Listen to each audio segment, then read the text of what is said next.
తెలియదు, గుర్తులేదు, నాకు సంబంధం లేదు. ప్రశ్న ఏదైనా సమాధానం మాత్రం ఇదేనట. విజయనగరం ఉగ్ర లింకుల కేసులో నిందితులు చాలా ఇంటెలిజెంట్ గా వ్యవహరిస్తున్నారు. విశాఖ సెంట్రల్ జైలు నుంచి సిరాజ్, సమీర్లను కస్టడీలోకి తీసుకున్న ఎన్ఐఏ అధికారులు ఉగ్రకుట్రలో కీలక సమాచారం రాబట్టేందుకు ప్రయత్నిస్తున్నారు. కానీ అసలే దేశముదుర్లు అంత ఈజీగా దొరుకుతామా అనేది Siraj and Sameer strategy. NIA anti terror squad, Vizianagaram పోలీసులు జాయింట్ గా దర్యాప్తు చేస్తున్న కేసిది. A1 గా సిరాజ్, A2 గా సమీర్ ని కస్టడీలోకి తీసుకుంది.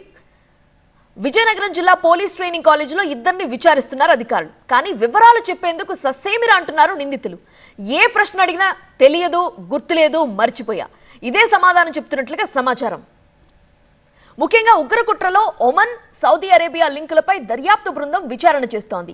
విజయనగరంలో పేలుళ్లకు ఎక్కడ ప్లాన్ చేశారు, ముంబై లైవ్ సెషన్స్ లో మీతో పాటు ఎవరెవరు పాల్గొన్నారు, వాళ్ళ ఫోన్ నెంబర్స్ మీకు ఎలా తెలుసు, వారితో ఏమేం మాట్లాడారు అని సిరాజ్ ని విచారణ బృందం ఆరా తీసింది.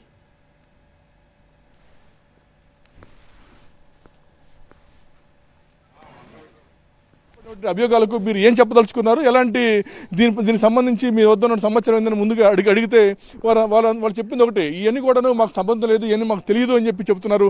అయితే దీనిపైన అయితే ఇంకా స్పష్టంగా క్షుణ్ణంగా విచారణ చేస్తున్న పరిస్థితి కనిపిస్తుంది. ప్రధానంగా చూస్తే సౌదీ అరేబియా, ఓమన్ దేశాలతో పాటు పంజాబ్, రాజస్థాన్, ఢిల్లీ, కలకత్తా, ముంబై, అక్కడ ఉన్నటువంటి హ్యాండ్లర్స్ ఎవరైతే ఉన్నారో వాళ్ళతో మీకున్న పరిచయాలు ఏంటి, వాళ్ళతో ఉన్న మీకున్న లింక్స్ ఏంటి, మీకు వారి దగ్గర నుంచి వచ్చిన ఫండ్స్ ఏంటి, దీనిపైన ప్రధానంగా వారిని క్వశ్చన్స్ అడగడం జరిగింది. ఈ క్వశ్చన్స్లో వారు వారు ఒప్పుకున్న అంగీకరించే పరిస్థితి కనిపించట్లేదు.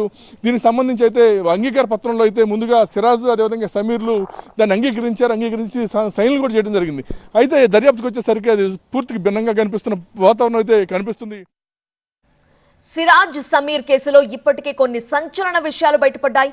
ఉగ్రవాదాన్ని వృత్తిగా మార్చుకున్న వీళ్ళిద్దరూ ముస్లిమేతరులను బాంబులతో లేపేయాలని, రాకెట్ లాంచర్లతో ఆర్ఎస్ఎస్ నేతలను హతమార్చాలని కుట్ర పున్నినట్లుగా తెలిసింది. అందుకే సిరాజ్ అండ్ సమీర్ కస్టడీ కేసులో కీలకంగా మారింది.